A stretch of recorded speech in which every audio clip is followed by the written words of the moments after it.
First of all, welcome to Nexxen's 2026 Investor Day. We're incredibly excited to have you here.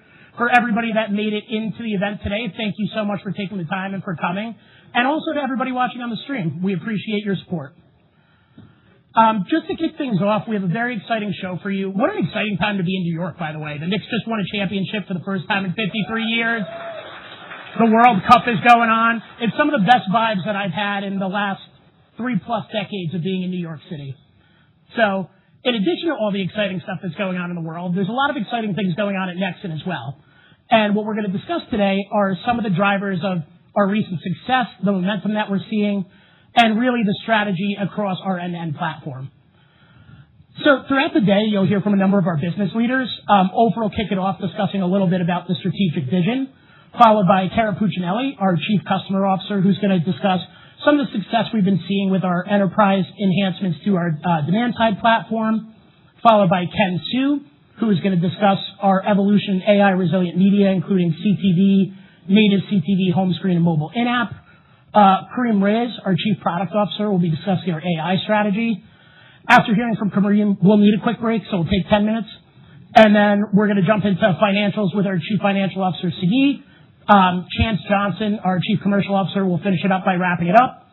And that'll follow with Ofer's closing remarks before we jump into Q&A. And for Q&A today, we'll be saving all questions to the end for the dedicated Q&A session. Now, before I turn it over, today we will be making forward-looking statements. So anybody that wants to read the forward-looking statements, feel free to do so on this slide, or you can also reference them in our latest 20-F filed with the SEC. At this time, it is my honor to introduce Ofer Druker, the CEO of Nexxen. Ofer, please come on up.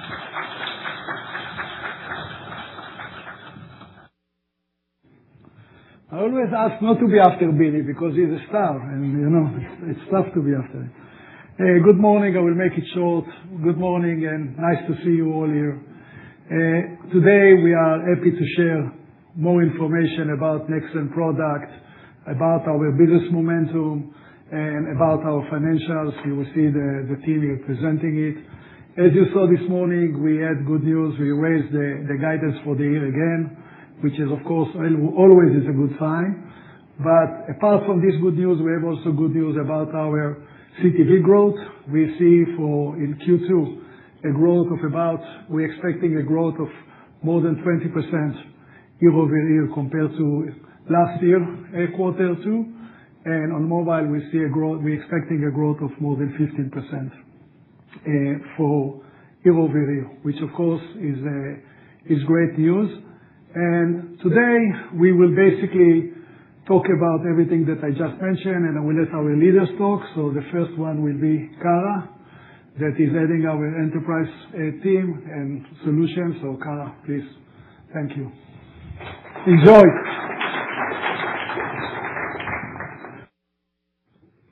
Hi, good morning, everybody.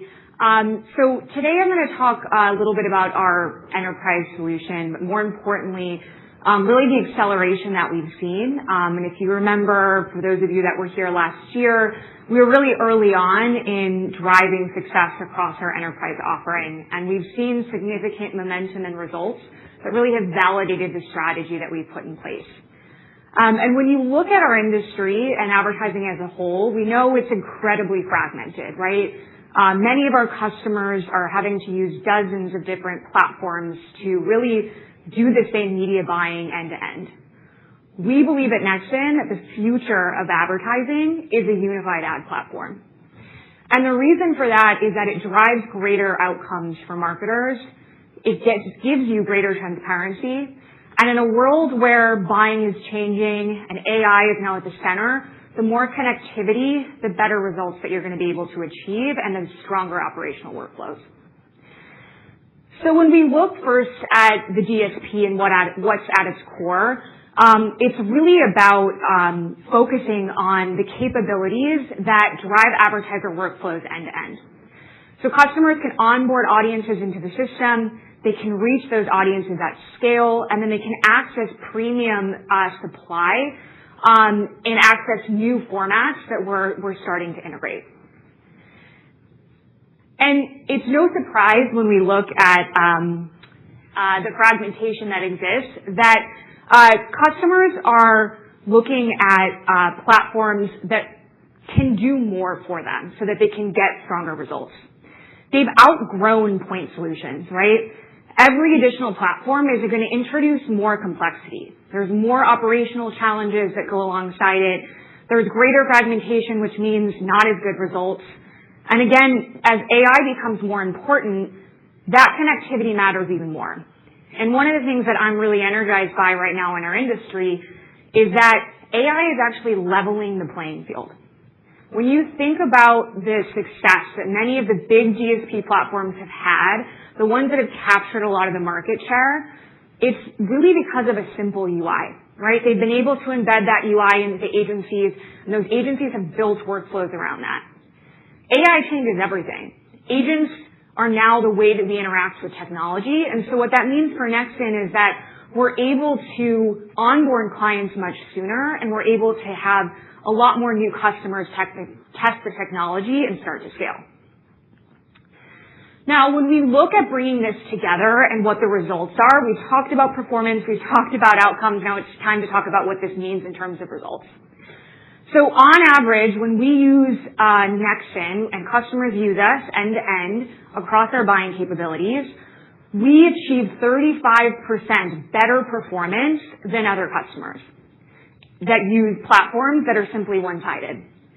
And again, the reason for that is because these one-sided platforms are losing intelligence across these disconnected systems.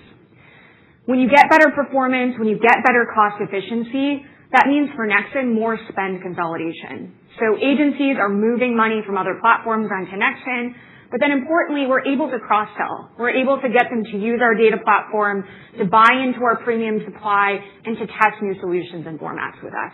All of this driving additional margin expansion. Now, when we look at the benefits beyond performance, I want to talk about one theme that is really big right now in the industry, which is transparency. Now, if you've been following the trades, you know that cost and transparency has been something that's been a big contention point for agencies and platforms. And the reason is there's a lot of fees when you use multiple different systems. There's fees for media, there's fees for technology, there's fees for data, there's fees for measurement, there's fees for optimization. Every one of those fees creates less working media for the marketer, and ultimately not as strong results in that process. What Nexxen uniquely can do, and really is the only platform that has the ability, is to basically look at that holistically. We have the buying technology with a strong enterprise platform that's feature-rich. We have the data solutions that combine first-party data and our owned assets. And then we have the access to premium media and then can measure the results. Ultimately, by bundling these fees, we can save clients upwards of 30%. Now, for Nexxen, what that means is that instead of them paying multiple different partners for these solutions, we can also increase our margin in that process. So deeper platform utilization in this capacity is going to allow us to really capture a larger portion of an advertiser's budget, but then importantly, continuing to be able to cross-sell, building that stickiness, building a resilient relationship that leads to much higher retention. Now, when we look at overall competitive advantage and what our advantage is on the DSP side, there's not a single thing that is differentiated. We believe in a sum of all parts. So we believe our differentiation really comes down to the strength of the solutions that we've combined together with the unique architecture that we've built. So things like exclusive ACR data, things like the connection of our data platform that allows really easy access to onboard data, enrich that, and find new customers that are likely to purchase. First-to-market opportunities like what we launched with Nexxen Home Screen, and of course the strategic partnership that we've established with Veed. All of these capabilities improve customer performance while creating efficiencies for the customer in that process. And leveraging these integrated capabilities creates more value for them, and of course creates more value for Nexxen. Now, I've talked a lot about performance. We've given you some results on average and what we can see. I wanted to dive a little bit deeper on a specific case study. This is one that we're proud of with Toyota. So Toyota started working with us on the DSP. We were one of the DSP partners that they were working with. They started to consolidate more media spend with us so that we became a primary platform partner. And a lot of that was because of the capabilities that we combined with the DSP to deliver results. So the capabilities they started using was the data platform. So they have sales data of people that have visited store, purchased vehicles, signed up. We onboarded that data, but then importantly, we put that data into our discovery solution to help them identify what are the households that are most likely to purchase vehicles, what are the households that are most likely to look for economy vehicles specifically, and how can we connect that into a strategy where they can reach those consumers across premium supply, but at a more efficient rate.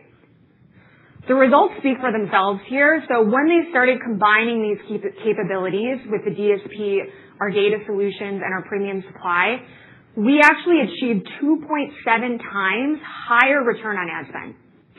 That's an incredible increase, especially for a vertical as challenging as auto. In addition to the increase on return on ad spend, efficiency was important. They wanted to maximize what they were spending on working media, and specifically, they wanted to maximize the cost per vehicle sold. We reduced that by 62%. So again, this better outcomes really can only be achieved by this level of consolidation. And while these results speak for themselves, when you're thinking about Nexxen, the value that it brings to us is we can actually maximize working media for them by reducing these fees, but then also cross-sell them on solutions like this that lead to greater margin generation for Nexxen in the process. Now, this also translates across the marketplace, and I wanted to share broadly as we're looking at our strategy, who we're going after and where we're winning. So you may remember a couple of years ago, we focused a lot on smaller customers. We have shifted that strategy to focus on larger enterprise players, mainly with the holding companies, the large independent agencies, and brands direct, as we increasingly see brands looking to contract directly with platforms and looking for technology with solutions that have unified capabilities. As customers integrate more of these Nexxen capabilities, their workflows become more simple. The relationships with us become a lot stickier.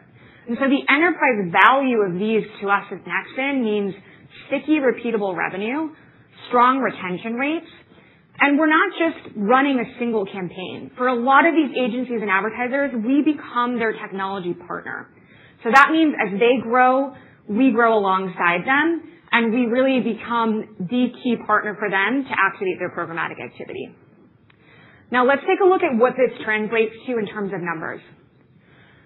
So when we look at the adoption and the acceleration we've seen, we see really impressive results in 2026 so far. So when you look at the 2026 numbers, this year alone, we have onboarded more new clients in these first 6 months than we did in all of 2025. Again, the reasons for that is because AI is changing this industry, and NexAI is really at the center of that, making that onboarding easier for customers. We're able to achieve performance results that lead to stronger outcomes, and all of this represents why we really think the second half of 2026 and beyond, enterprise is going to be a very strong catalyst to deliver our results. Now, we talked about AI, and really the importance of that when we think about where we're at as an industry and what's helping us onboard new customers. But innovation is really one of the key drivers of overall adoption. We continue to hear from clients that we are ahead of the game in AI. Now, you may ask why. Data is single-handedly the thing that makes AI powerful. It's only as good as the data that feeds it.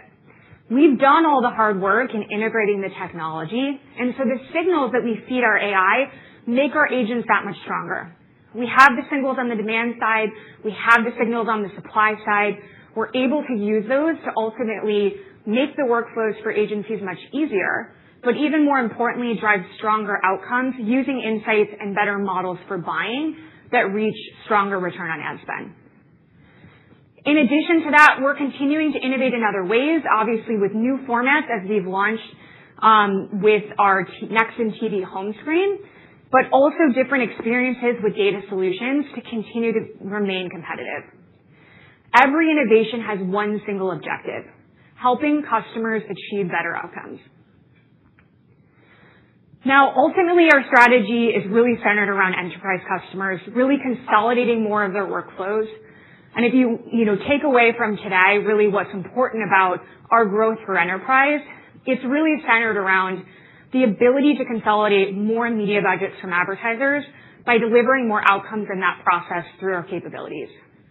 And again, we feel incredibly bullish about where we're at with NexxAI because the way that we are interacting with technology is changing. And what that means is that we can onboard new clients at a much faster rate. On average, it's actually 50% less time to onboard a new client than they've seen previously. So the benefits of this deeper platform utilization and the greater spend consolidation is really allowing us to compete and participate in every part of the campaign lifecycle. So once we get a new client on board, they become sticky, they work with us, we cross-sell, and we continue to grow over time. So we believe this powerful flywheel is what's going to support the long-term growth for both our customers and our business. And with that, I'm going to now pass it over to Ken, who's going to talk more about the broader industry trends tied to media landscape and how we're supporting that with our business. Okay. Thanks, Kara, and thanks for having us, and thanks for coming out on this beautiful day. I loved waking up to 58 degrees today. I was like, the heat is gone again, but it'll be back. We're going to talk about two things today, primarily around AI-resilient media. What does that mean? Generally in the CTV space as well as on the in-app space. So as you guys know, when you go onto Google and you do a little search, you're not clicking through anymore to a website. You're just getting a nice little answer from Gemini or whatever platform you're using. And what we're seeing is a dramatic fall in traffic to traditional web publishers today. 60% of Google searches now do not go through to a website. That's really putting a lot of pressure on traditional publishers today. They're spending a lot of their time now on mobile and CTV. So within the mobile space, we know that adoption continues, but within the mobile space, 85 to 90% of the time is spent on the in-app side. That's probably something that you do when you wake up. You grab your phone, you're probably jumping right into an app as well. That's probably true for most of us in this room. And on the CTV side, we've seen consumption grow from 25% of total consumption in 2022 up to 33% now in 2027 for next year. And that has led to a continued growth in advertising because that's where people are spending time. Advertisers want to find the right people in the right places. They're spending time in these two areas here, on the mobile in-app side as well as on the CTV side. So we're seeing that dramatic shift now from time spent. And what we thought is, hey, this is an area for us to actually invest our time as well. And the good news is the overall pie of the advertising spend in the U.S. is continuing to grow. So it's not that we're just robbing Peter to pay Paul. It's actually the total pie is continuing to grow up to 9.5% growth in U.S. digital ad spend this year. So that's more spend overall, but disproportionately now moving into two areas of the industry, in mobile in-app and in CTV. And again, this is where we're seeing a lot of opportunity for Nexxen to make some key investments to reach the right audiences. So let's start with mobile in-app. We've decided to partner with a number of partners to start to increase our footprint in direct SDK in-app inventory. This is really key for us. We've partnered with Unity, Verve, Bid Machine, a number of other partners as well to make sure that our reach is growing. So last year, Jounce, which ranks a number of spreads of how many people you reach on the in-app side, we were ranked 12. This year, after 1 year, we're now up to 6. So we've seen a dramatic increase in our footprint on the in-app side, which has been great to see. And our flexible SSP technology really allows us to onboard this in-app inventory very quickly, however they want to run. And that inventory flows directly through to our DSP and as well as third-party DSPs. So we're plugged into over 70 DSPs beyond Nexxen DSP to help generate the right amount of reach for the advertisers that we work with across the number of agencies that we work with. And so we are seeing this in the numbers. It's actually happening in real time. So mobile in-app spend is now up 43%. This is actual gross spend that's coming through the exchange starting from Q3 of last year through the end of Q1 2026, and we actually anticipate this to continue to accelerate over time. And I think this is really interesting because, again, it makes a lot of sense. You're seeing a lot of people spend that time on the mobile in-app side. We are actually spending a lot of time investing in our technology in that space, and we're seeing the results from the advertising spend there. It's also a high margin business for Nexxen overall, so this is also beneficial for our investors. Now, something really interesting that I've noticed is mobile in-app companies looking as well, maybe not in my slide, but in general, that CTV is where people are spending a lot of their time. And they thought, hey, you know what? I should actually go to CTV and start advertising people to download my mobile app. And this is actually quite interesting. We're seeing a big growth in this. And some folks call this performance CTV or direct CTV. But whatever you want to call it, we are seeing this dramatic growth in mobile in-app developers taking their marketing budgets, which they have a lot of because they do all the math and they figure out, okay, if I can actually get a download where people are and I've kind of maxed out on all the in-app ads, where else can I go to attract new members or create new segments of users of my app? And so they've seen that in CTV. This is a whole new greenfield of spend for them. We're actually really well positioned because of our breadth of supply that we have on the CTV side. We also have a number of partnerships that make sure that they can track that. We've just announced an opportunity with Coachava, who is a leading MMP. We can make sure that we can track that ad was seen on CTV on your mobile app. It led to a download. That's really powerful for performance marketers. And so you can kind of think of a Venn diagram now of these mobile in-app developers and CTV kind of coming together with Nexxen kind of right in the middle, being able to facilitate the spending of those two. And this is, again, going to be very powerful if you think about the 3 slides before of the trajectory of growth of the time spent within those two mediums. And let's talk a little bit about CTV. We are really well positioned. We've done a lot of investments in CTV, and we're seeing a lot of fruits of that. So first of all, we're full end-to-end stack. Again, we talked about the enterprise DSP earlier. We're talking about now the SSP that we have. We work with all the major OEMs, Samsung, LG, Vizio, Roku, /Fox maybe, and also a number of other streamers, CBS, Paramount+. So we have a lot of great reach on the publisher side and the streamer side on CTV. We also are looking at opportunities to grow with exclusive inventory. So because of our partnership with V, formerly Vita, we now have the ability to monetize exclusively their home screen inventory, which we're going to get into in a little bit. And we also have exclusivity on the ACR data that is being generated from those. And we also have this really unique linear CTV cross-planning tool, which is really good for folks who are looking to develop plans to make sure that they get incremental reach from linear to digital, because we know that is the trend.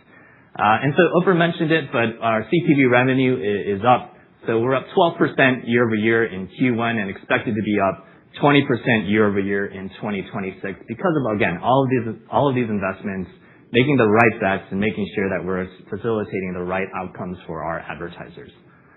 And another trend to point out on CTV for us at Nexxen, so 36% of Nexxen's programmatic revenue in Q1 was CTV, and that's up versus 32% of last year. So CTV continues to grow overall and also as a percentage of our total spend, again, in line and also actually ahead of the growth trends in the market that we're seeing in CTV.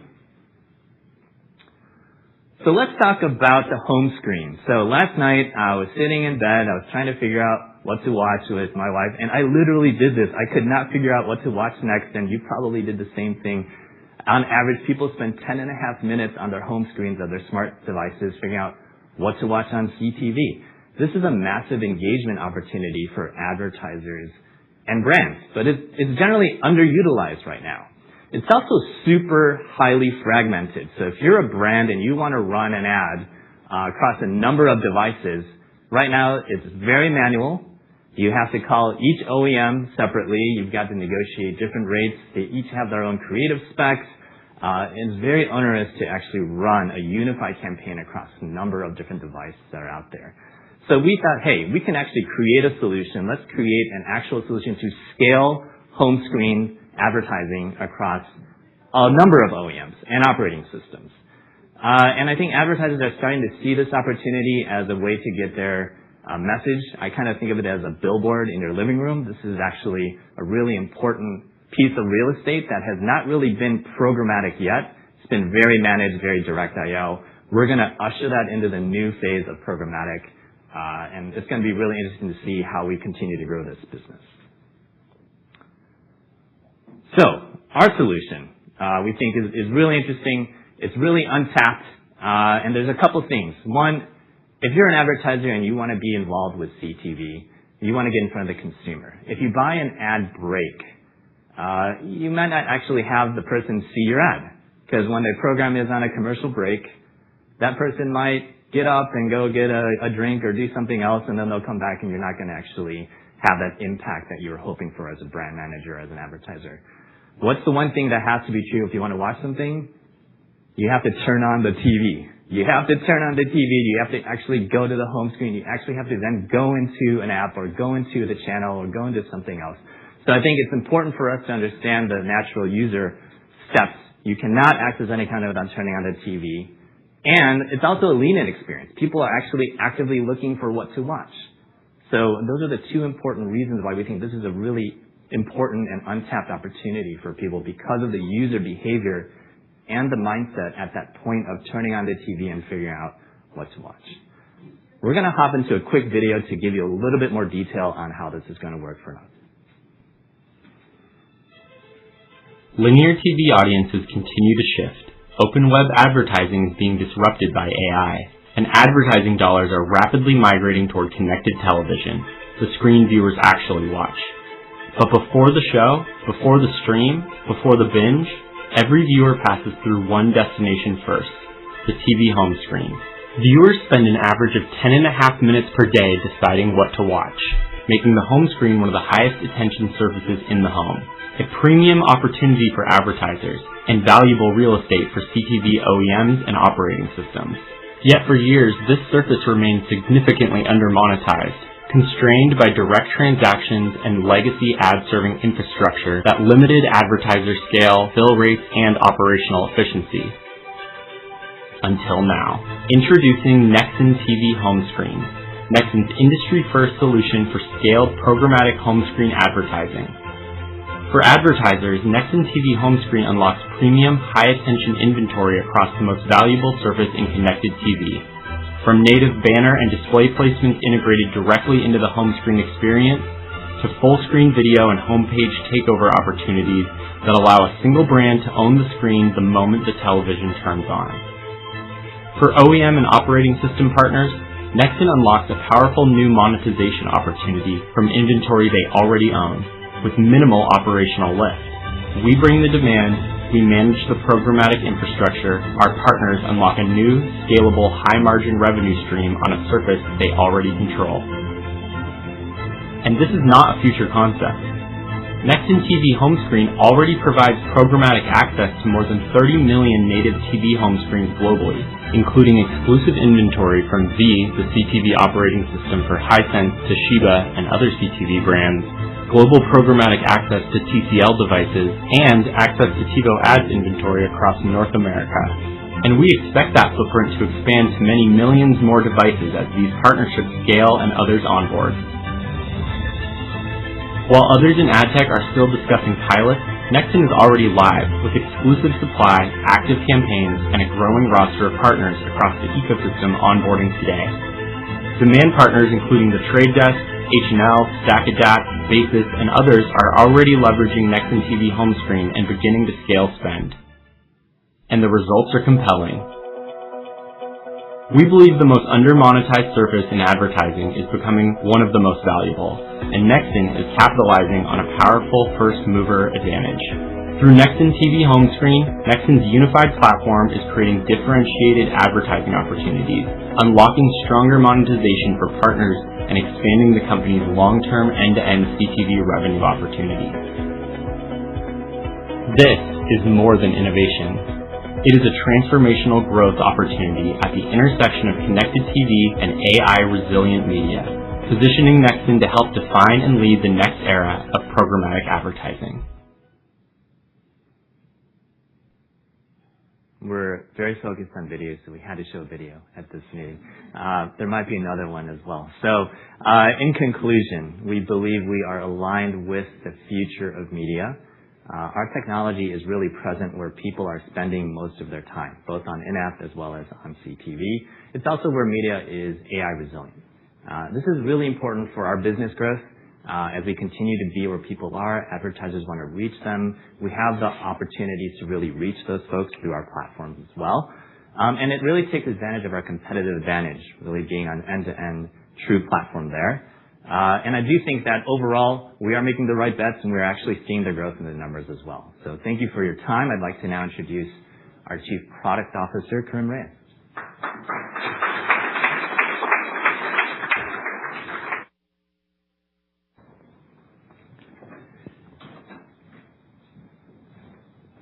Thanks, Ken. Good morning, everyone. I'm Karim Reyes. I'm the Chief Product Officer at Nexxen, and I'm the one person between you and a little break.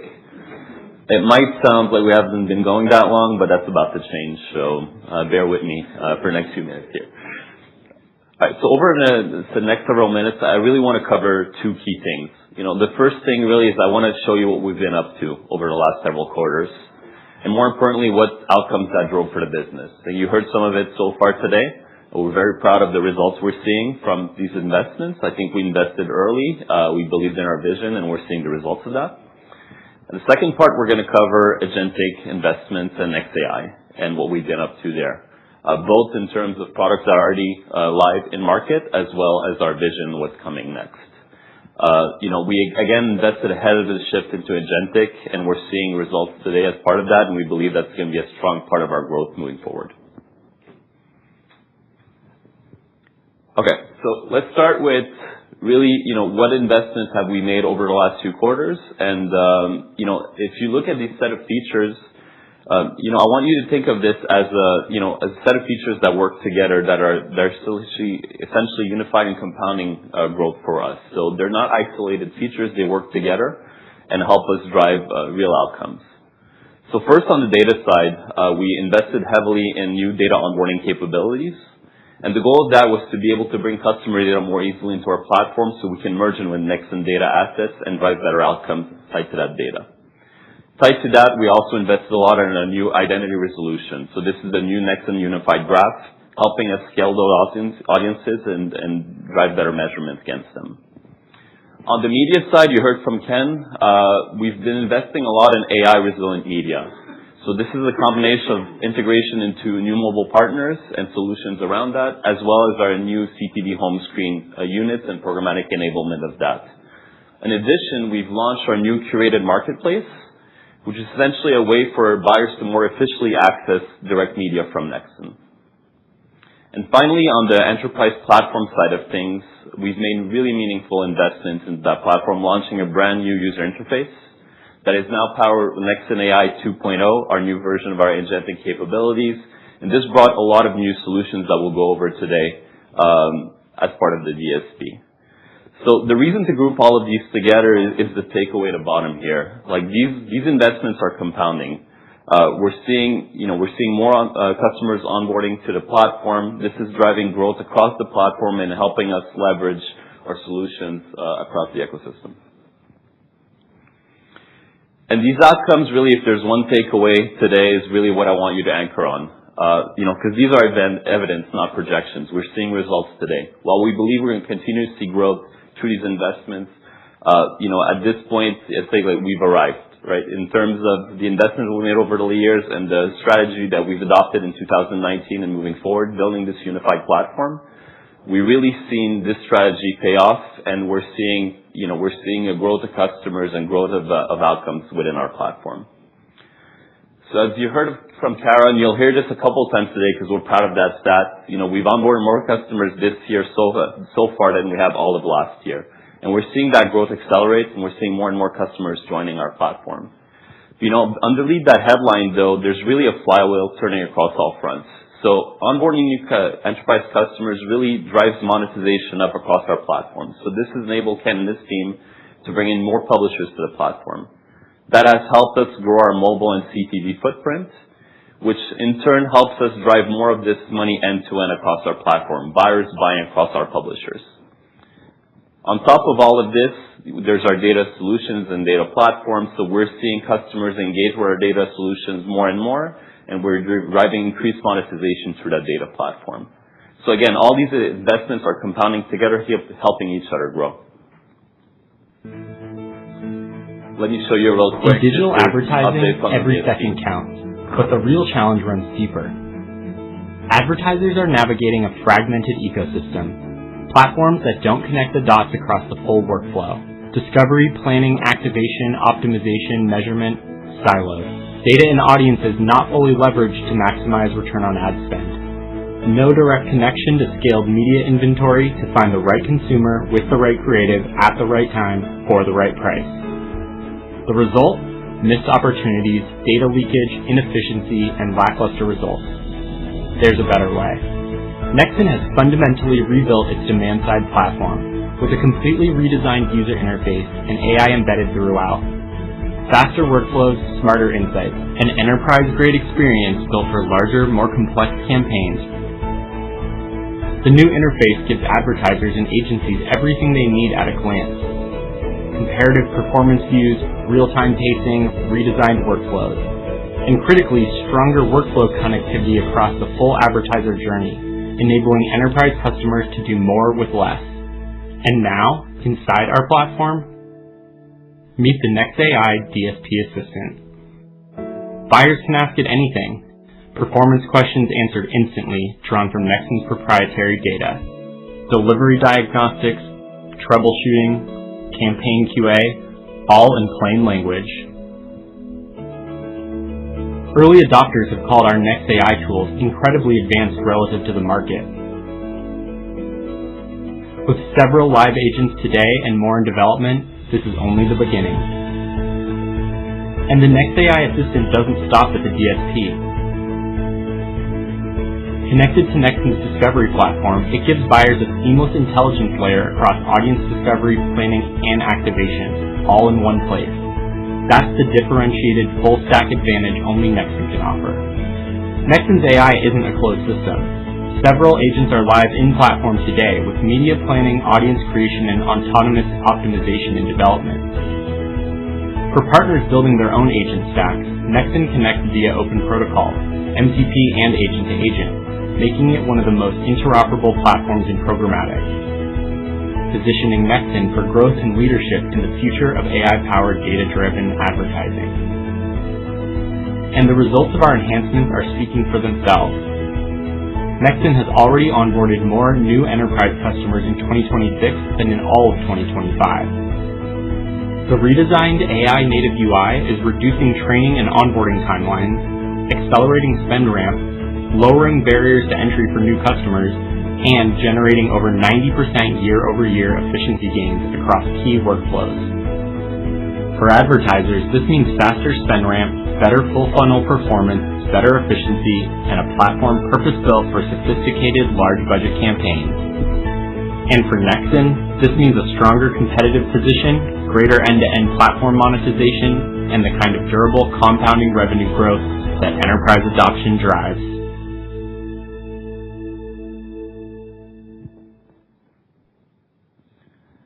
So if you look at our DSP today, it's hard to recognize, if I compare it to what it looked like a couple of years ago. And you saw at the center of this really is AI.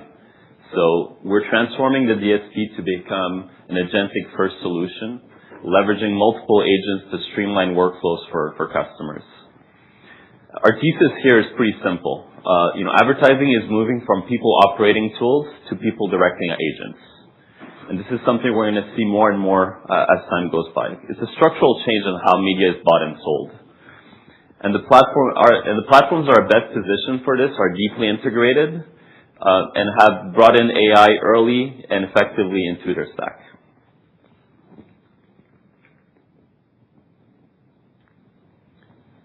So let's talk about agentic and why we feel Nexxen is well positioned to win this race as tools are changing towards these workflow. So these disruptions are creating opportunity for scaled integrated platforms, and those that adopted early can meaningfully gain share against that. So what makes Nexxen different? First and foremost, we're an end-to-end platform. So what this really means, we have a connected infrastructure unifying data and premium media and activation.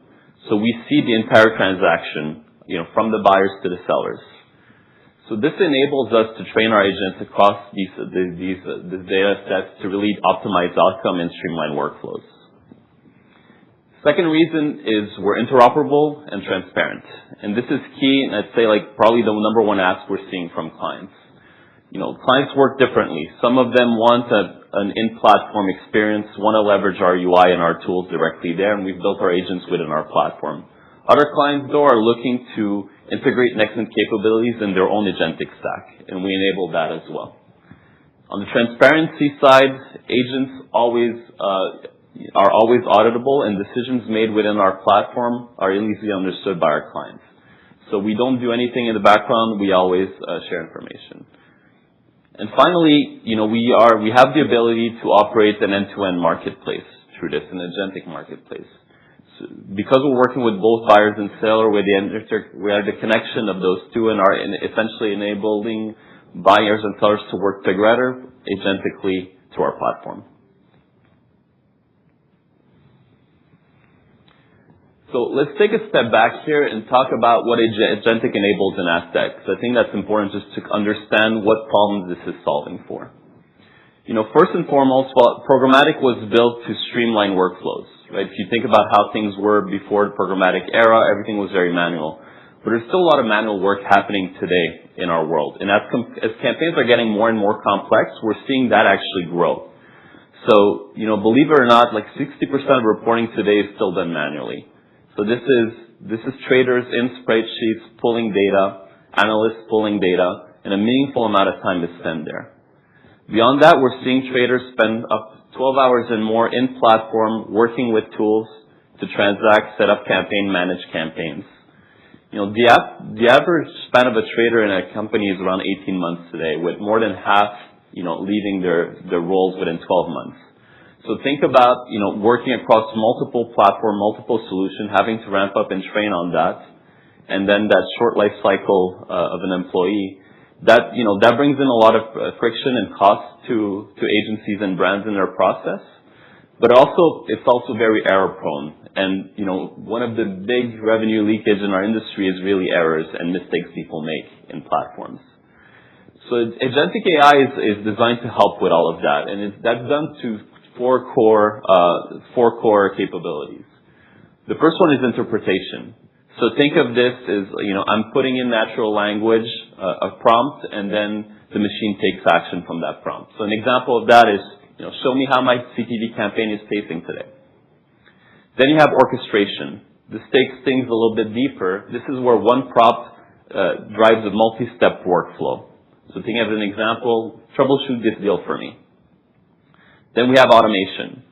So automation is essentially scheduling these prompts and scheduling these events. So, every Monday, send me a pacing report, as an example.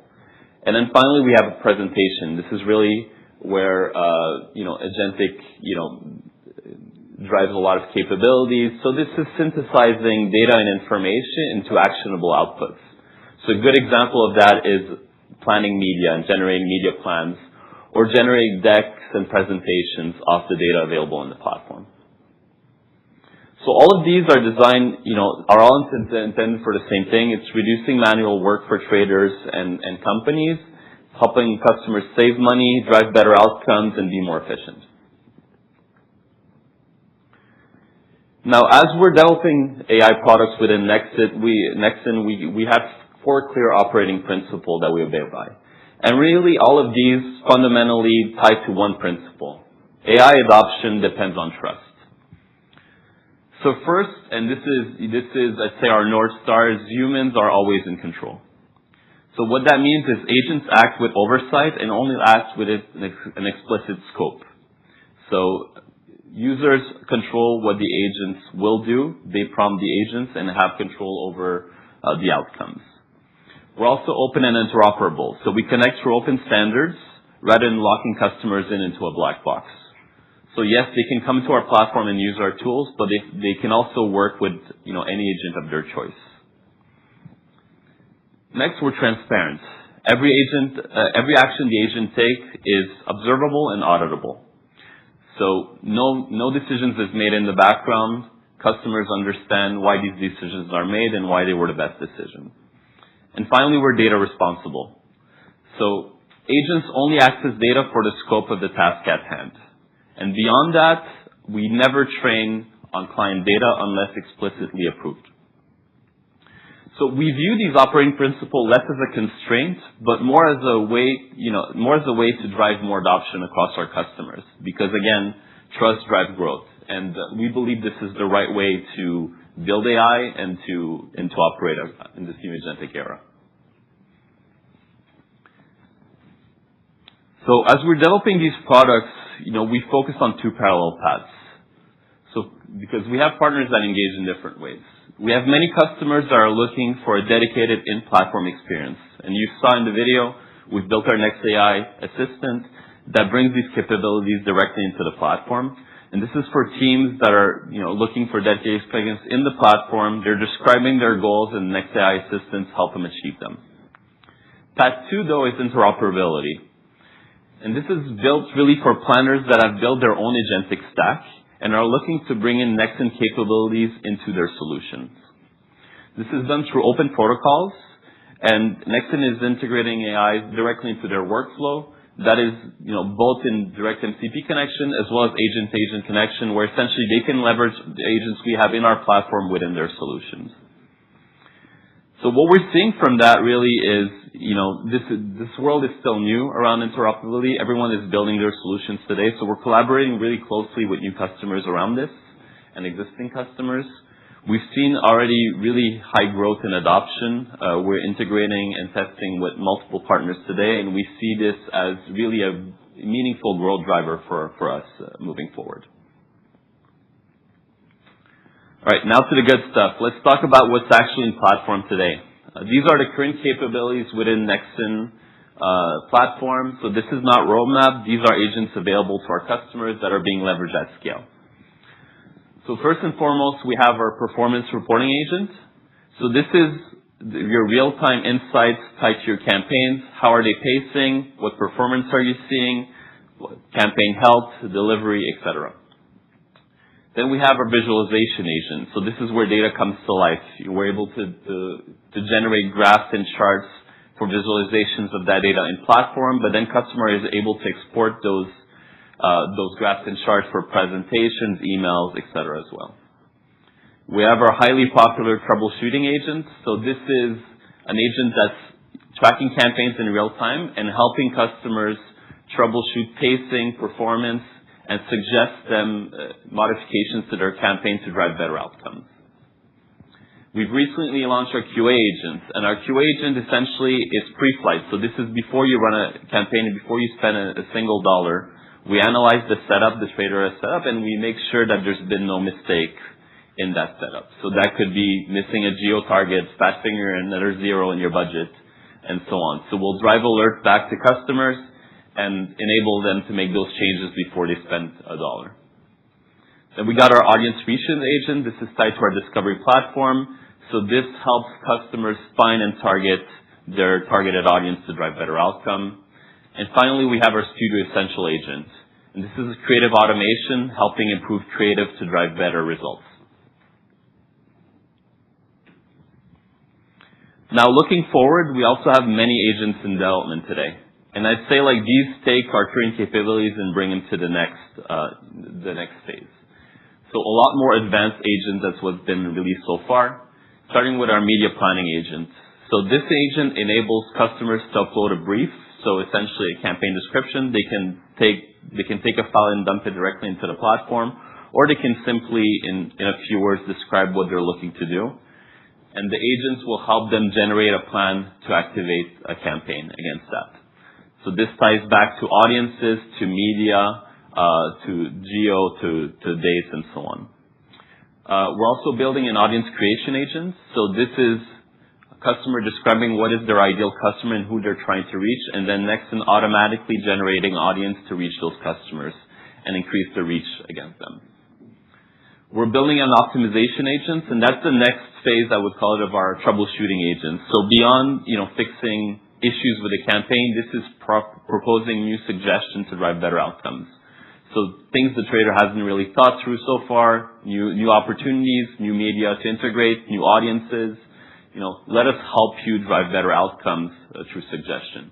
Again, these are suggestions. They can be automatically added to a campaign, but we never force anything. The human's always in control. And finally, we have our advanced creative automation. And this project started really as we were trying to solve the problem Ken mentioned earlier around CTV home screen. Each OEM has different specs around those creatives. So we're like, how can we do this easily? So what this does really is automatically generate creatives for different media sources, but also build creative around audiences and targets. So this is streamlining and automating the creative process for our customers. So I wanted to walk you through one to give a better understanding of what these workflows look like. This is a specific example tied to our media planning agent.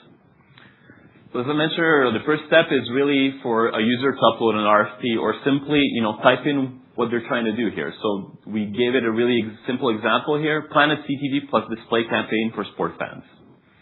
So that's the original input.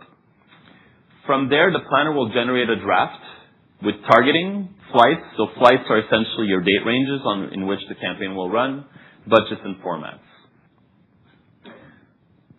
So this is what this output looks like. So as you can see on the left here, essentially you have a chatbot and you're able to engage with the planner and make modifications. So after that first iteration, what you can see here is, target budgets, audiences you should target, media suggestions, geo-targeting, and reach. This is tied, again, like when we're looking at our unified platform, this ties back to our data, this ties back to our forecasting capabilities, the media availability in the platform. This all comes together to generate these plans.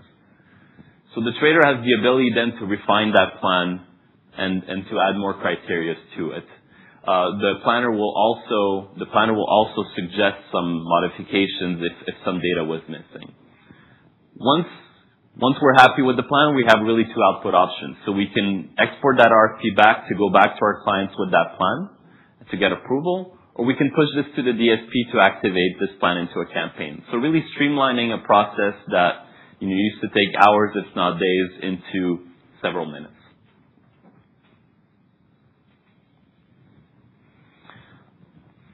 So, it's pretty established. I think at this point, we strongly believe we've built very powerful agents, and we believe we're ahead of the market when it comes to that. But not all of the customers want to access them via our user interface. For some, their ideal solution is to be able to leverage these powerful tools within their own agentic workflows. And this is where NexAI interoperability comes in. So as buyers are standing up their own agents, our aim is to be our primary platform partner for them to help them plan, activate, optimize, and measure campaigns directly within their tools. So while these capabilities are still developing across the industry, we're already actively engaging and testing with multiple clients and are working on these integrations. And as I mentioned earlier, we really believe this is going to be a strong bridge for us to grow a business moving forward and increase adoption of our enterprise solutions. So interoperability can sound a bit complex, but really we made it as straightforward as we could. So, it's really a three-step process. So customers add Nexxen as a connected to their preferred MCP compatible assistant. So that can be Claude, that can be ChatGPT, etc. So whatever solution customers use, they can then connect directly to Nexxen. This will prompt them to log in with their Nexxen credentials, which essentially, will give them the same access they would have within our platform when it comes to data. So whatever they can see within our platform, they'll be able to engage through there. And that's really it. Once they've done that, they can start asking questions through their assistant and be able to get answers directly from Nexxen. And we don't just output text like this. As we mentioned earlier, when we're talking about our visualization agents, etc., we can push all of these into these prompts as well and show these graphs and charts directly into this. So this is a simple example where, we're asking how a campaign is doing and getting the results back. But you can think of a lot more elaborate workflows such as the planner we just looked at as well. So, to close the product section where I began, I think we had a vision 7 years ago, and we invested early in that vision. We're seeing results today, and we believe this is just the start. We're well positioned, to take advantage of the industry shift into this new agentic era of trading. I think, as I mentioned earlier, having a unified platform and having the proper AI tools to support that, it's key, and we're already doing this today with many customers. Thank you for your time today. We'll take a brief break after this. So we have the star of the show, Sagid, that's going to walk us through some financials. Thank you.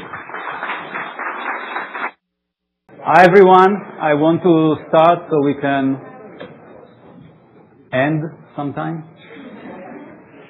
Unless you are really enjoying it, we can stay here for long. Offer, please sit.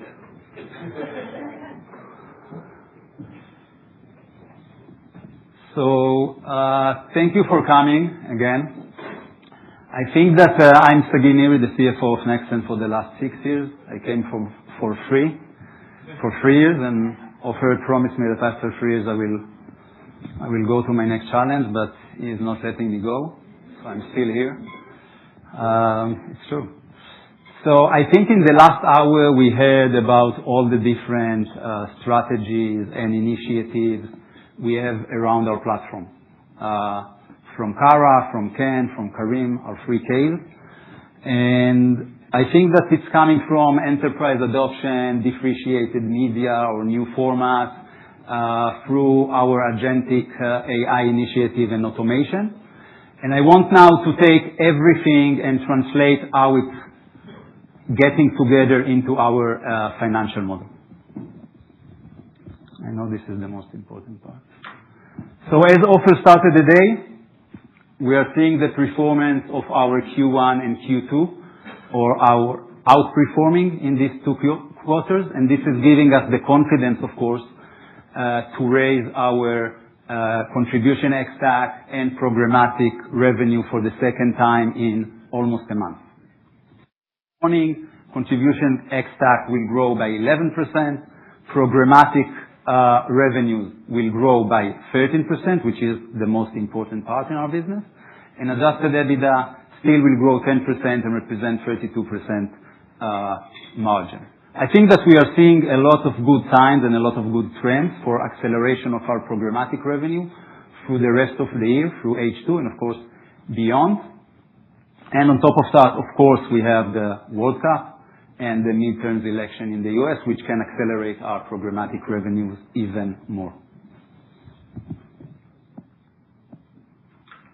So, as we mentioned before, or the guys mentioned before, the outperforming and the growth of our revenue is coming from different channels. It's coming from growing enterprise adoption that, of course, delivers more end-to-end utilization, and we'll touch how this is affecting us very soon. Mobile in-app expansion, as Ken mentioned, around the new partnership and strategic partnerships with SDK networks.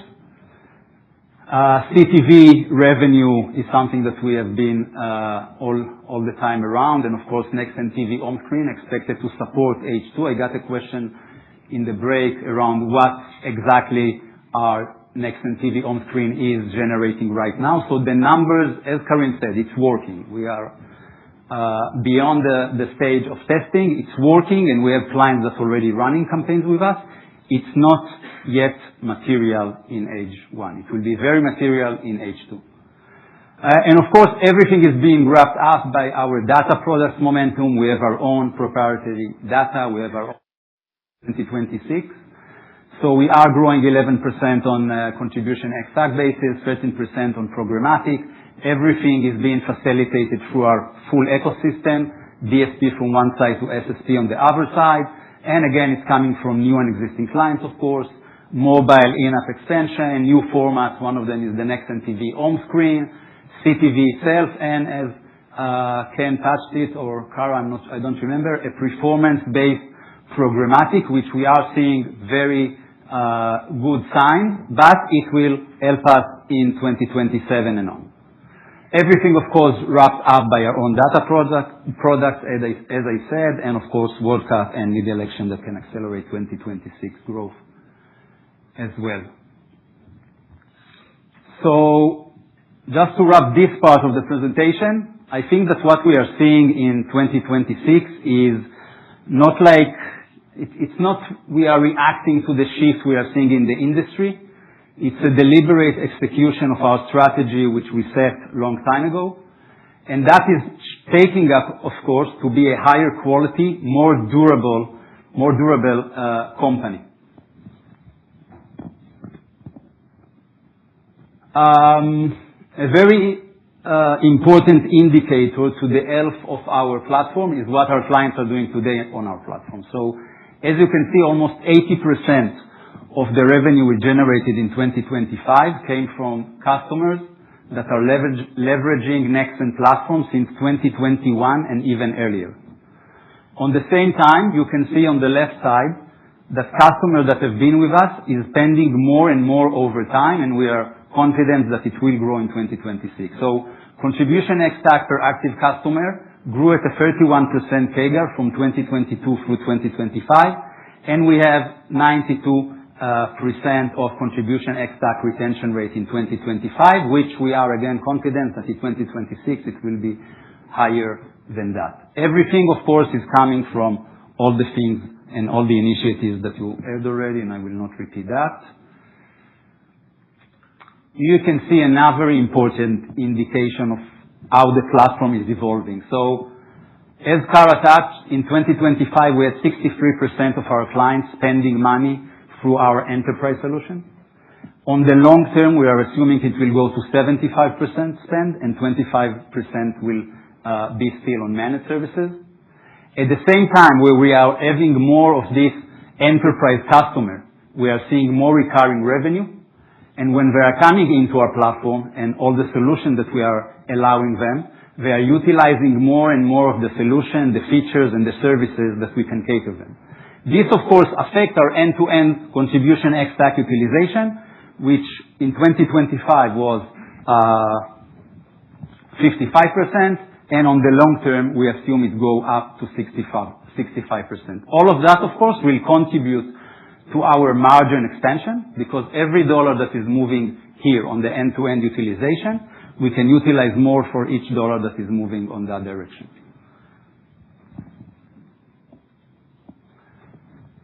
Here you can see what Ken touched before. So we are going to a more resilient, more quality channel. So mobile in the long term, in 2025, it was 39%. In the future, in the long term, it will be 40%. It's almost there. CTV was in 2025 was 31%. In the long term, it will reach 40%. It made a huge jump already in 2026.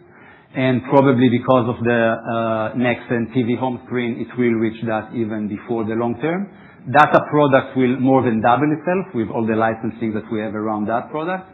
And others will go down because in the other bucket, we have, of course, our old legacy performance activity, which over time will vanish, and 100% of our revenues will become programmatic.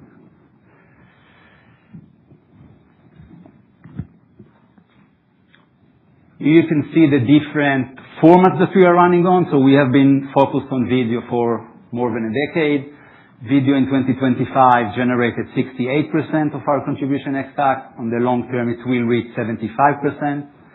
Display, although LLM pressure and the shifting in the industry will go only down from 25 to 20% because of Nexxen on-screen native display ecosystem. We believe in that, and we understand that advertisers are looking for this premium CTV inventory to be monetized.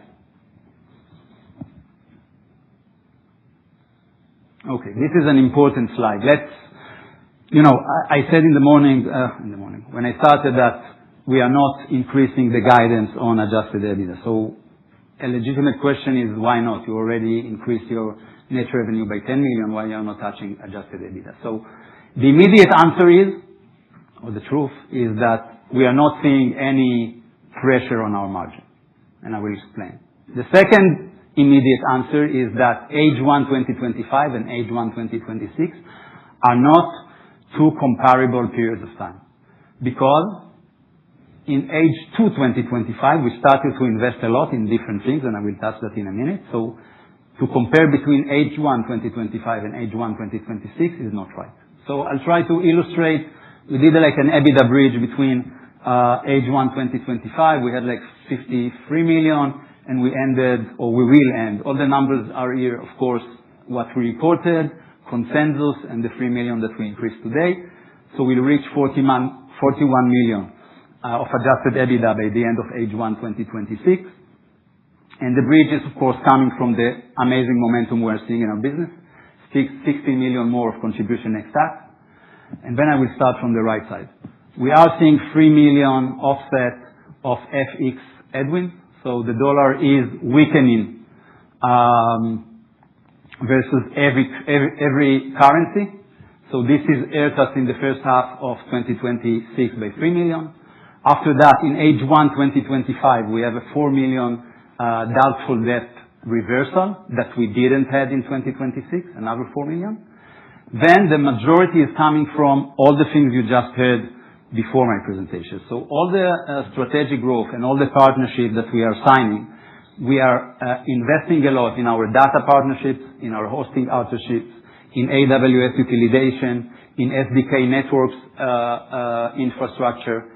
And all of that investment is, of course, growing the business much faster, and I'll talk about soon. And $6 million are coming from a lot of other stuff, like some more head count, some share-based compensation turning into cash bonus, some AI enablement, licensing, and tokens that we are using internally for our own efficiency, some bonuses and commission attainment, which is 100% this year because of our amazing trend, and last year it was much smaller.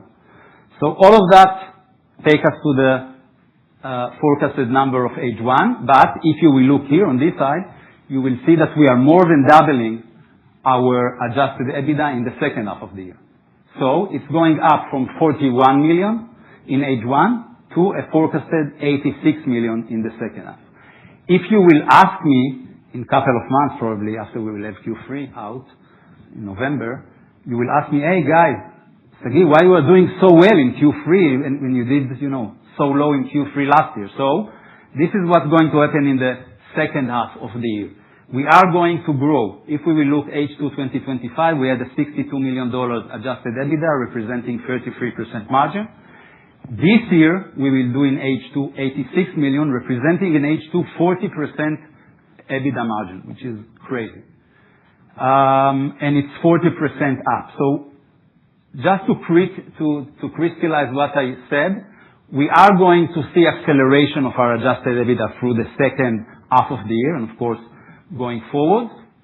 And this acceleration is coming mainly from the investment that we are doing in different partnerships and in different infrastructures that allows us to get to this growth. We believe that we will keep investing those investments in order to grow the business going forward. And of course, this will help us to broaden our profitability, to get more efficiency, to have operating leverage, and at the end of the day, to generate more cash. The same principle is, of course, getting into cash. Cash will accelerate or free cash flow will accelerate over the year as long as EBITDA will move up. In Q1, we had some timing issue with our collection and our payment, so there are some clients that are paying on the last day of the quarter. Some of them paid only on the first day of the following quarter, and some other stuff. We are seeing already normalization of that into Q2. By the end of May, we had $160 million in our cash and cash equivalent in the balance, while in the end of Q1 it was somewhere around $95 million. So normalization is on the move, and of course, as EBITDA will accelerate, we will see free cash flow stabilizing as well. We still hold a very strong liquidity profile, and we have on top of that our $50 million credit facility that is undrawn today. This, of course, allowing us to be very consistent and flexible on our capital allocation. So if we look on capital allocation, we will keep purchasing share and show some benefit to our return on investment for our investors. We will keep invest externally. So we are going in Q3 to invest another $15 million in V, according to the agreement we signed with them. It will take us to a $60 million total investment and around 6% of their outstanding shares.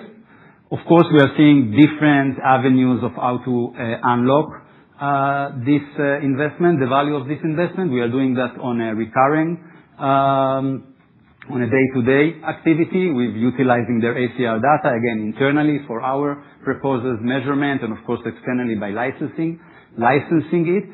And of course, it's feeding the discovery tool and a lot of other data sets within our ecosystem. And we can, of course, enjoy from the investment itself and unlock the value over there in the near future. Platform reinvest, again, as you saw all the people that gave you the presentation, we are investing heavily in our agentic AI initiatives, in our DSP, in our media, in our SSP, in our data solutions, and we'll keep that. And of course, we'll build the manpower behind this investment in order to support all of that and to keep the growth that we are seeing all around.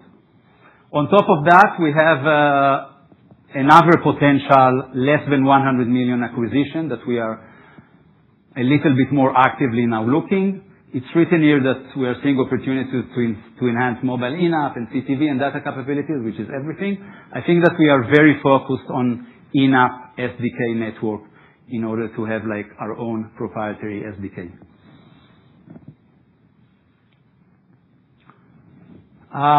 We stood here like 1 year ago and talked about our long-term objective. So we are reaffirming those objectives. CTV, as you see, will reach the 40% adjusted EBITDA will get into the 40% margin. It's doing that already. It will do that in H2 2026. And free cash flow will stabilize at 65% adjusted EBITDA conversion. The only thing we are increasing is our contribution ex-TAC CAGR. Previously, or last year, it was 10%. Now, we believe and very confident that we can reach 11% CAGR going forward. Again, everything, the growth margin and the expansion is coming from all the different things you just said. We just said enterprise growth, end-to-end utilization, CTV and the new format of Nexxen, TV home screen, mobile in-app expansion, data licensing, and of course, cost management and driven AI internal efficiencies. Okay, we have a very unique ecosystem. So as long as we are bringing the new clients from this side and onboarding new publishers from this side and deploying new features of the platform itself, it's broadening the entire value of the ecosystem. So we are double-sided, guys.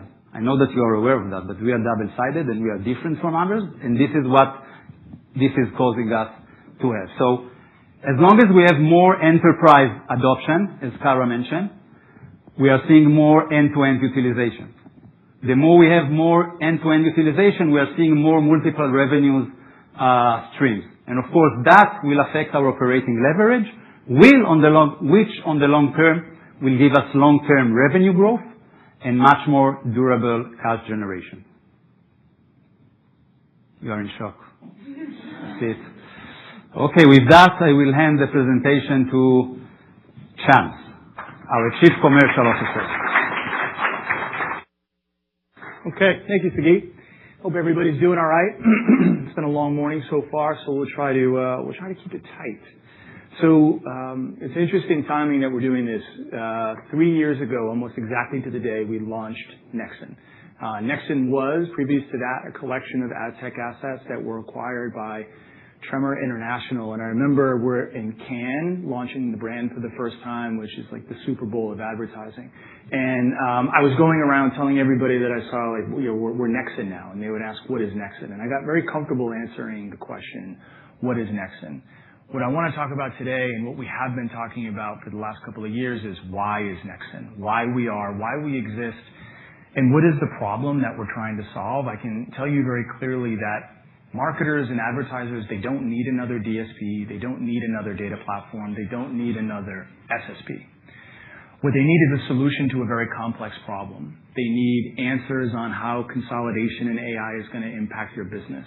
And what I'm going to walk through and what you've heard today is the answer to a lot of those questions, and it's our ability to create a solution for problems that give us our biggest competitive advantage, create this competitive moat, and create differentiation for our business, as Sagi just mentioned. As you heard today, we had some incredible leaders get up on stage and talk a little bit about our business. What you've seen is we're investing in every aspect of the platform. We're locking in more and more strategic enterprise customers. We're investing very heavily in onboarding differentiated media. This is not just different, but also exclusive. This is AI resilient tools that give us the ability to kind of dodge some of the headwinds that are coming as AI sort of impacts the overall display marketplace. Karim, our Chief Product Officer, talked about our work in AI and automation and our unique data.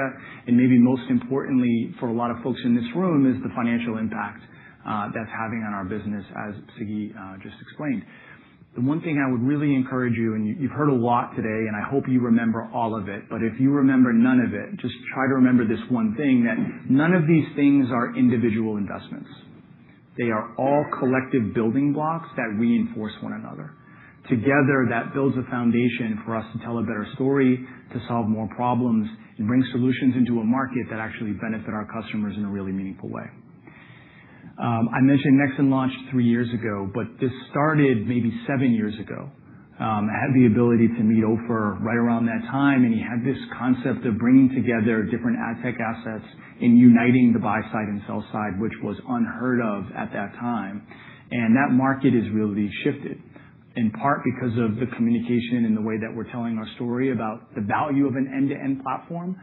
Certainly some competitors in our space have now realized that being a one-sided platform may not be the best strategy to win. We're honored and humbled that they would follow in our direction and take our path. I want to reinforce a couple of things, like why are we winning in market? Like I said, our story is resonating. We're going to marketers, we're telling them about the problems that we can solve. We can save them money, we can help them be more efficient, and we can drive better outcomes.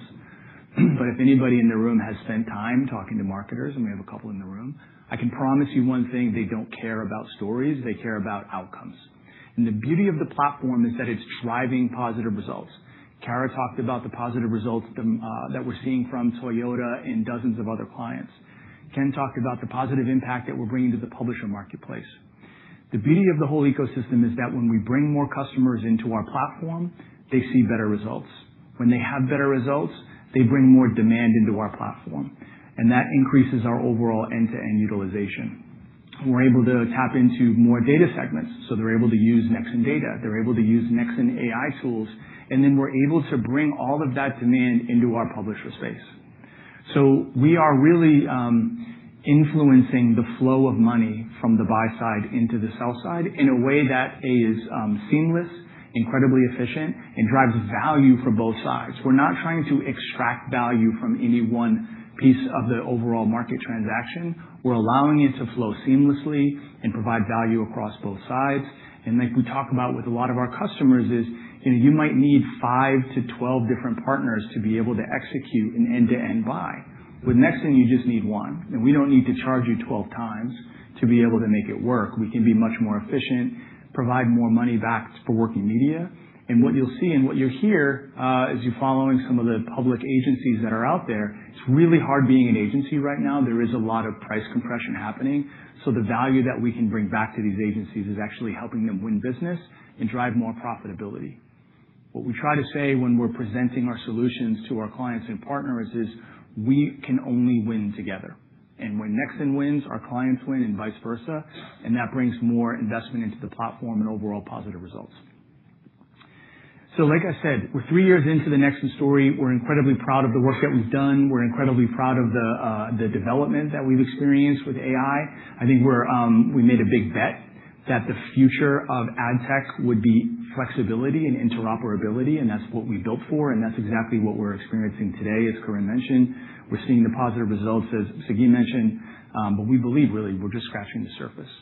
The native CTV home screen is a huge opportunity. We were the first to launch this programmatically around the world. This is the billboard of our century. This is the big screen that's sitting in everyone's living room. Forget the format. It is the ad that people are going to be staring at most frequently. And as brands are vying for attention in this attention economy, what's better, more intensive than this giant screen in your living room that you're staring at for about 10 and a half minutes?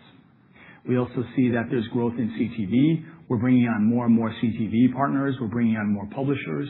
We're seeing more use of our data as we bring more investment into the platform. And overall, the market consolidating and shifting more to single players across the ecosystem on this end-to-end basis is going to bring even more demand into the platform. So again, just scratching the surface on some bright times ahead. Lastly, I want to just highlight one more time the flywheel. This is the thing that keeps our business moving. So as Kara mentioned, we show positive results for our enterprise customers. It's fantastic, and they bring more investment into our platform. That allows Ken and the exchange team to go out to publishers and say, hey, you want more money? Go into your publishers, work with us, prioritize Nexxen, come into our platform, and we can bring you more demand. The publishers are super happy with that, and it creates this positive relationship between buyer and seller. More end-to-end utilization means more people using our data, which means that we're capturing more of that $1 of media investment.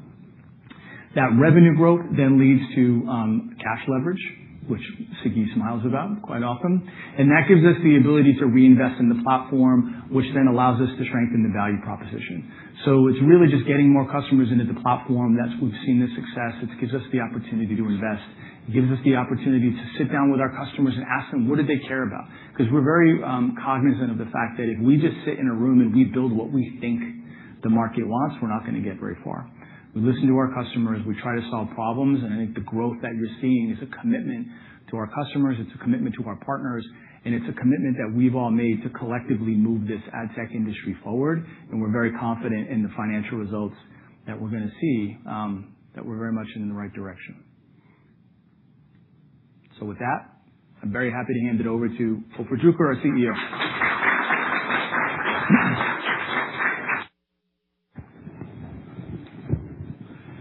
I will make it short because I think that after this detailed presentation, well presented, I will not want to repeat myself, and I want to leave time for questions. But I will say a few things.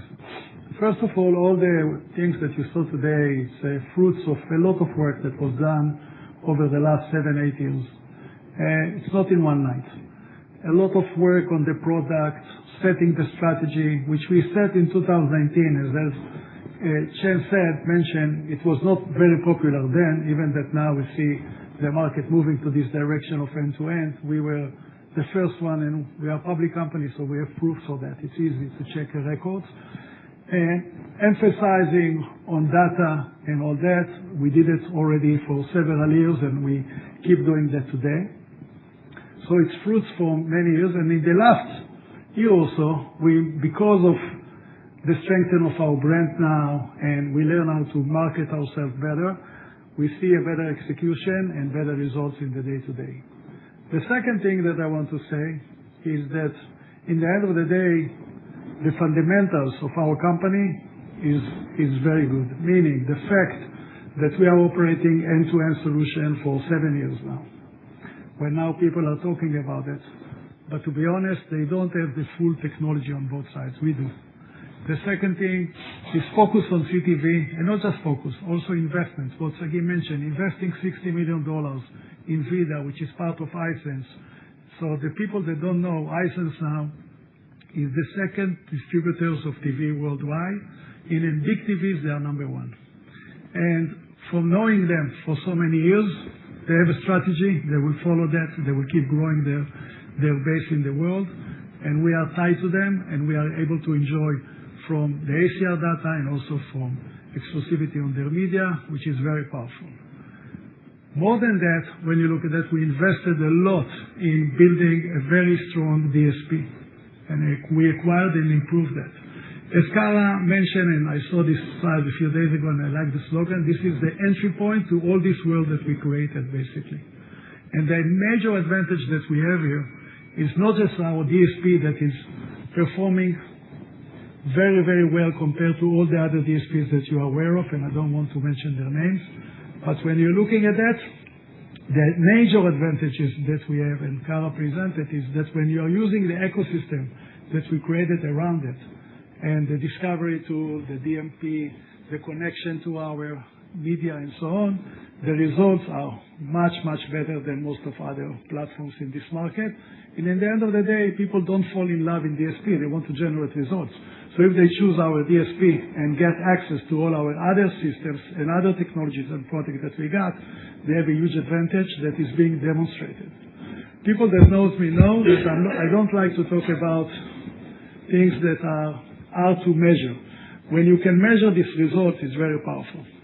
And in general, we proved in the last few years that we are able to generate much better results on that. Why all of that is important now? I think AI is just accelerating our advantage. What I want to say by that is that when you have end-to-end, you have a strong DSP, you have a very powerful data management platform and unique data. You have a very strong SSP that you have. It belongs to our company. It's part of our ecosystem. And you add to that AI, both sides, because AI, basically the optimization, the capability to operate stuff, you need to have touch point and you need to have data. Because of our setting, we have a huge advantage that we are already taking advantage of, but we can even get and accelerate it even more in the future. And this is the key thing for us to remember. And we see it already happening. People realize our clients are smart. Our customers are super smart, and they see where the market is going. If you have end-to-end and you have strong AI tools that integrate it into the product, and they are not a black box, they are transparent, they can communicate with our customers and also take their advantages and enhance them, you will win. That's what we believe in. That's what we are adding, and I think that it will translate to more success. And the last point that I want to say is thank you for all the people that support us over the years, to our employees, leaders that are working day and night, very committed to our success. And you cannot build a company like that you cannot close your eyes for even millisecond. You have always to be aligned because so many things are happening in our ecosystem all the time. And if you don't have strong, dedicated people, smart, engaged, you have no chance to win. And I think that we are lucky that we collected a lot of talented people. All of them are driven to be successful, and we are lucky that we have customers that enjoy working with us, cooperate with us, and grow with us. So thank you, and now we can open this session for questions.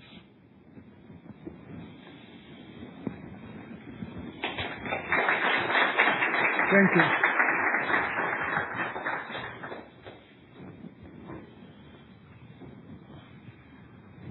Laura. Do you want me to use the mic or should I speak loudly? You can speak loudly. Okay. I'm very interested in whether you think AI replaces the rails. Is AI going to be on different rails than programmatic, or is AI going to stay on the same rails as programmatic and come through the tech stack? We are getting agents coming out of Anthropic, coming directly with demand to the sell side of your business, which would be a different rail than the programmatic rail. So I'm interested in that, and I'm really interested in scale and scope. We just saw this Fox by Roku. That was about doubling their scale together. Can you give me competitive advantages of small scale in a world where it feels like generative AI is going to make companies larger? Why it's going to make it larger, the AI? How do you put that? Well, because I think there's so much investment to do these agentic, especially if we're going to get new rails. We're not going to use programmatic rails, but there's just a lot of investment required to sort of change the technology including beyond advertising. I can take the first half of that question. So if you look at these agentic workflows, they solve for a lot of things, but not everything. So platforms still do a lot of the optimization. There's still heavy machine learning and data sets that are driving that. So we really see the collaboration of these agentic platform with programmatic platform as being the solution moving forward. You can drive direct buys without programmatic platform for, I would say, simpler tasks. But as you're trying to drive actions across screens, measure those actions, etc., there's a lot of core technology that's needed for that. We've been building that technologies for decades. and that doesn't get replaced overnight. So where we see this really is a combination of agentic workflow that simplify these workflows, make these platforms easier to access and leverage, because that's been the complexity in programmatic, and campaigns are getting more complex, and you need to access more tools and integrate more tools together. And that's been a challenge, like both from a compliance standpoint as well as just operationally for people to learn all these platforms. So AI enables us to do that, enables us to connect those dots. But we really see the merger of those two technologies as being the future for that. And I would say, just to piggyback, one thing Corinne mentioned that to me is one of the most impressive things that we shared today was you actually, in the future today, and in the future, you don't need to log in to the Nexxen DSP or SSP to activate your media campaigns. If you are living your life in Claude, for example, on an enterprise basis as a business, you can access your buys, you can transact, you can set up data segments and audiences all within your Claude instance. You can do all of this without ever actually logging in to the Nexxen DSP. And so the investment that we've made years ago about interoperability and flexibility is playing really nicely in this world of AI, where you might not need to log into 20 separate systems, that all of your systems connect to your LLM portal, and that's exactly what we've launched, and that's where we're building towards. Doesn't that disintermediate your DSP fee? Because Anthropic goes direct to your SSP. DSP. So Anthropic adds another layer of fees. It goes through your DSP. It doesn't just go direct to your SSP. Anthropic is the access point into the DSP. So it replaces your access point in the DSP. But one thing that what I think is the agent-to-agent buying misses is all of the optimization that has to go into a buy. Right? What a DSP's power is at its core is the ability to drive optimization, to generate better performance, to run multiple line items, to run hundreds of single line items on a single campaign. All of those things still require DSP technology. It is just the access point from like a Claude into our DSP, so you don't need to log into so many systems. And scale. Right, small size. I think that Fox and Roku is a great deal. You know, News Corp is like a shareholder in our company, so I congratulate them on News Corp. It's like a family with Fox. I congratulate them on this acquisition because I think it is super smart. I think that when you're looking at this world, I think that scale has, of course, power. I think that there will be keep being consolidation in this marketplace in the future, in the near future, because people realize that they need it. But in general, I think that AI is giving advantages, but it's hard to say that small companies will be able to act like big ones, because it depends who these big clients and publishers are basically sourcing and trying to work with. We need to remember that. You need to have an entry point. And I think that there will be still like importance to size of companies in general in this market, if I understand your questions right. I don't know. But yeah. Yeah. I will do that like that, okay? So we have time. Yeah. Okay, this is Barton Crockett from Rosenblatt. And, I was curious about a couple of things. First, in the numbers, you talked about the 20% kind of growth in CTV in the second quarter, acceleration from the 12% in the first quarter. And I was just wondering if you could detail what drove that. Was that really just a kind of a one-time World Cup lift, or is that something that's more sustainable? So that's one question. And then stepping back a little bit, you have your investment in V, right? And this is an environment where obviously we've just seen a mark of substance put on Roku, which is comparable. And I was just wondering if you could articulate a little bit what the biggest kind of delta is between the $1 billion kind of implied kind of value in V versus the $25 billion that was just put on Roku, and what are some steps that V might be able to take to close that and the degree to which you might be able to benefit? Okay, to answer? V? Yeah. V, yeah.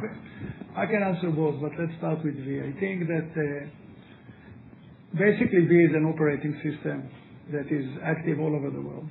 And they are not just, their major partners, of course, iSense, and also, by the way, Toshiba, that belongs to iSense. People sometimes don't realize it, but it belongs to them. But apart from that, they have more than 150 to 200 other brands that are less flashy, but still a lot of TVs around the world that are using VIDAA, basically. We were the initial investors, outside investor in VIDAA, and we believe that this company is an operating system, is being distributed, is becoming like massive presence in the market and growing. They are adding now, it's a build-up. And I think that in the future, they have a lot of potential direction to basically to grow their volume in the U.S. and internationally. They started from the international markets, and they are moving their attention now to the U.S.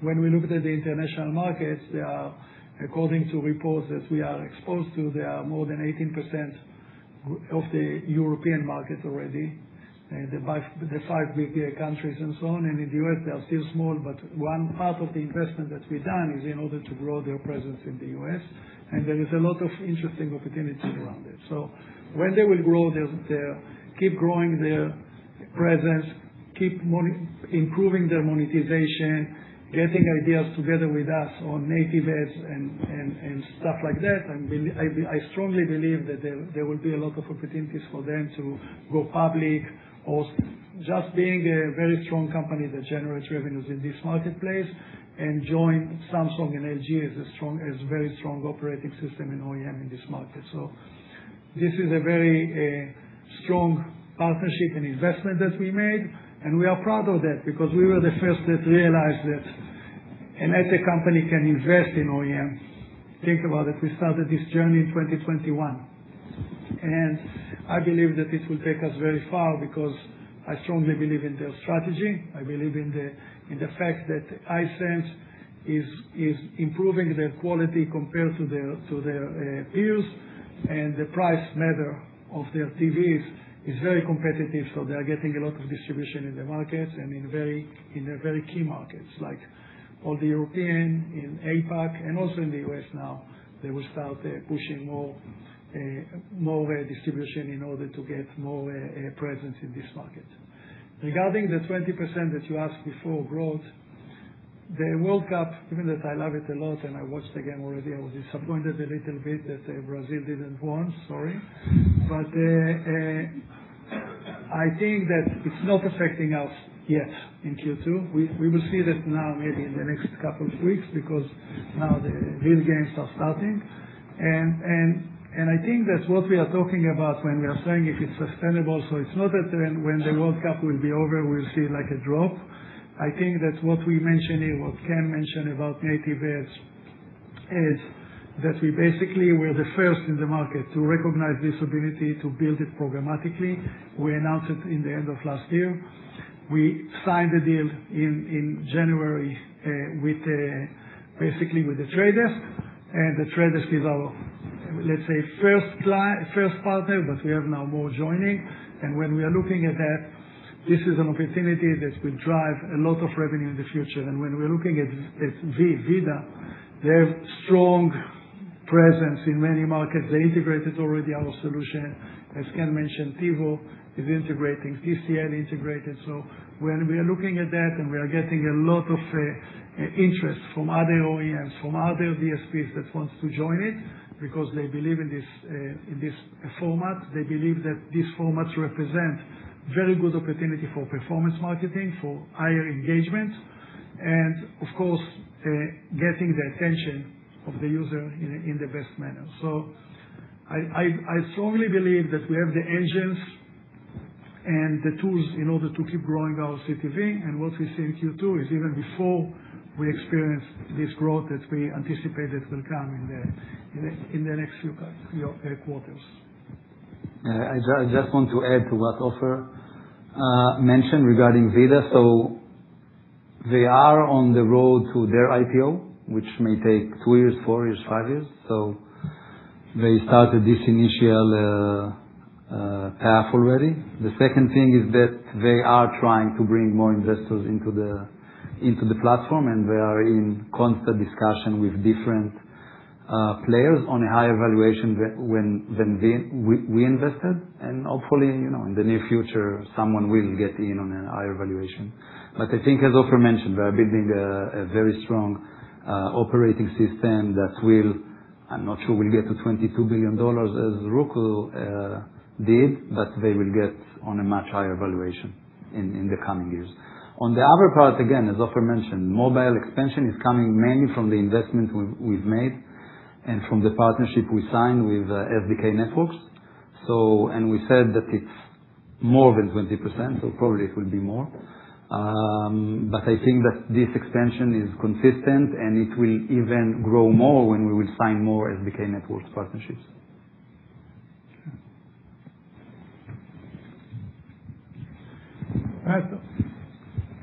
No, we'll do that like that, like I said, and then it will be soon. You're telling me not to raise my hand. Don't raise your hand. I'm saving your energy. Maria Reeves from Canaccord. Thanks so much for all the color today. I just wanted to ask about your enterprise opportunity. It looks like a lot of progress there. So you talked about sort of cross-sell and upsell. Can you maybe help us sort of quantify or think through revenue upside as you sort of sell more products across your existing clients? Is that largely coming from data or sort of other offerings there? And then how should we think about take rate and overall impact on profitability as you onboard more enterprise clients? Okay. Sergey, you want to answer the take rate?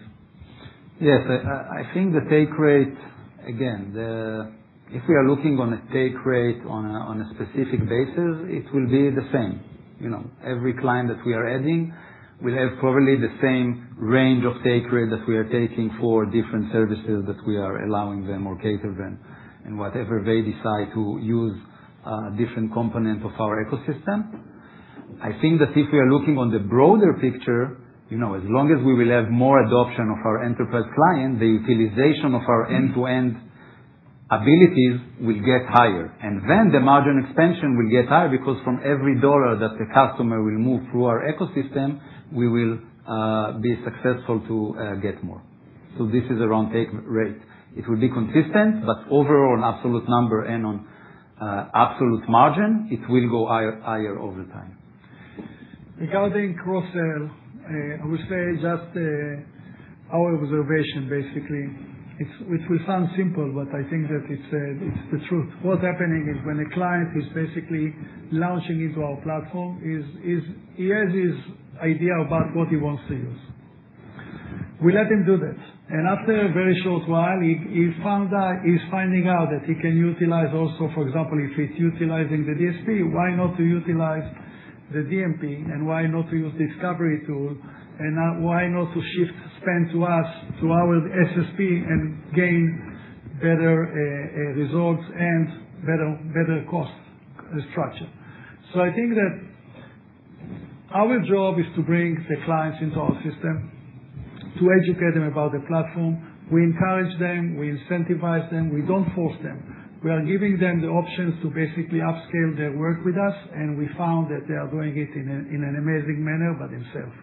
Because they care about their clients, so they want better performance. They care about their pricing point because they want to be more efficient, and they are finding out that if they will do the two with our platform, they will gain more.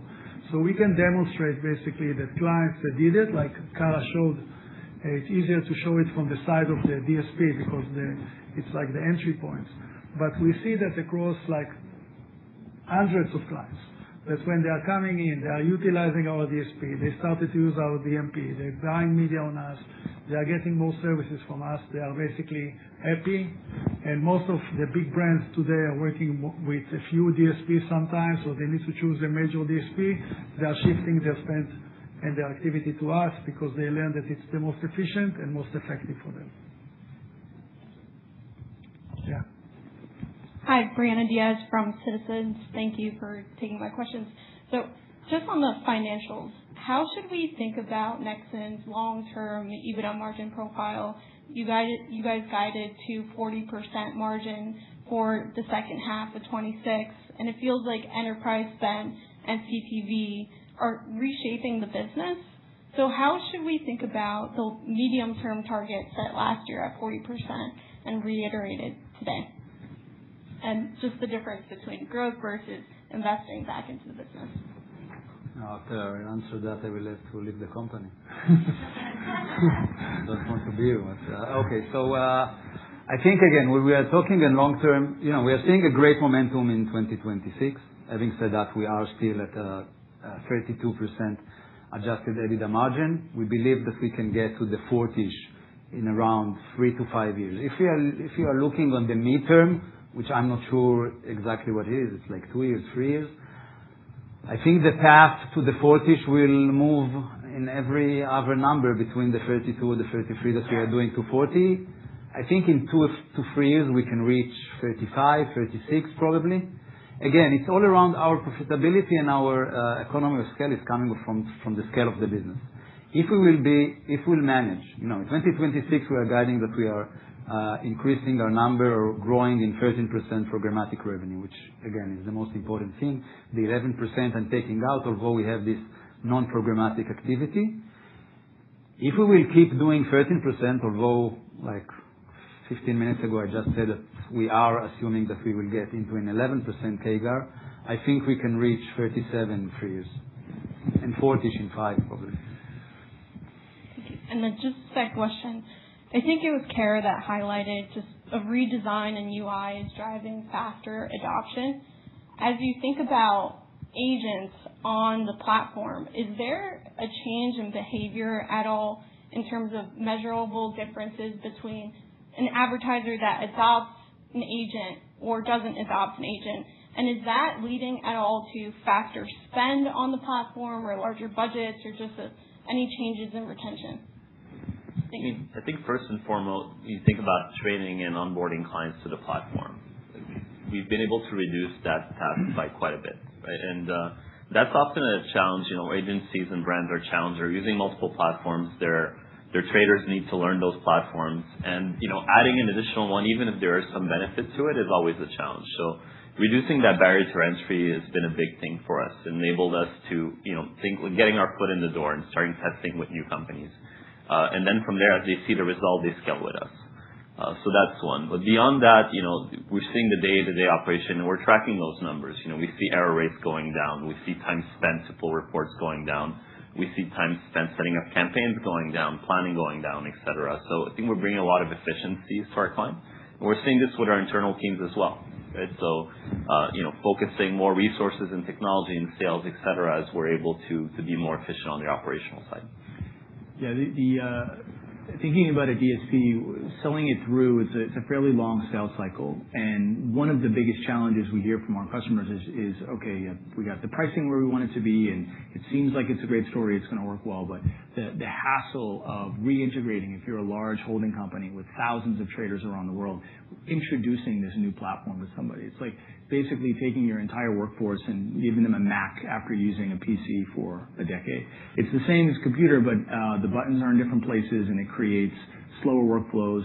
We've been able to eliminate that. So the barrier of entry from switching from XDSP into Nexxen is significantly lower. And so what we're seeing in the numbers is not only are we winning more customers, but the time to close and then the time to launch of those customers is much more efficient. So it's a double positive. Matt, so fair. Need the mic. He was patient. All right, thank you. I've got two, but they're pretty different, so I'll ask them separately just to keep things straight. Ofer, I think you made a really great point about the advantages of full stack for agentic, just how far the workflows can go without hitting choke points. But you guys have also talked about people trying to now follow you to go full stack. Does this change at all kind of the emphasis you have to put on the speed to development around agentic before other people start to move further into the full stack space? I will start the answer and then I will leave it to Karim, but I will say that you are in a race all the time. I think that we basically founded the idea of end-to-end solution. Bless you. I always remember that when we announced that we are end-to-end, that we connected basically DSP and SSP and DMP, people came to our office, reporters, and said, "Are you crazy? Everybody is specialized. You are building one system." And I said, in the end of the day, you want also to generate revenues and build and be able to invest back in the platform in order to give better solutions to your clients. So I think that we were the first. We have an advantage. I think that the advantage is not just technology, is operational, is knowledge, is a lot of optimization that we learn how to do when you control the end-to-end instead of having like a independent platform. So I think that we have an inherited advantage, but the fact that other people are moving to this direction, and even before they start moving to this direction, we need to move fast because the market is evolving fast. And if you are, as I said, you snooze, you lose. You need to move very quickly in order to be on top of things. And we are lucky that we have a very strong product and development team and management that is raising this request from all the time. And we have a very tight relationship between the business and the product and the technology that is showing amazing results. That's why we are able to be first in many things that we are doing. And I think that just to say about the investment, I will leave it, or the amount of investment, I will leave it to Karim. But I think that, like people said it before, the beautiful thing that we build here is that one is relying on each other. So every system that we are basically improving is also giving an halo effect and supporting and improving the other system in our portfolio, and it's enabling to do more. And this is something that not a lot of companies in this industry today can basically claim or say because they don't have it, and we do.